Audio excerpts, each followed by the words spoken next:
ছেলেদেরকে সুসংবাদ দিন, তার মানে বিপদে ধৈর্য ধারণ করতে হবে। প্রিয় ভাইরা, ইন্নামাস সাবরু ইনদা সাদামাতিল উলা।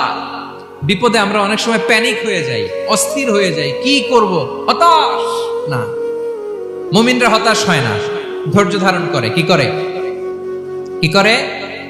ধৈর্য ধারণ করার শক্তি দাও গো মেহেরবান আমায়, দাও গো মেহেরবান। পড়েন, ধৈর্য ধারণ করার শক্তি দাও গো মেহেরবান আমায়, দাও গো মেহেরবান। সবাই বলুন একসাথে, ধৈর্য ধারণ করার শক্তি দাও গো মেহেরবান আমায়, দাও গো মেহেরবান। বুকের ভেতর ব্যথার নদী বইছে অবিরা, বইছে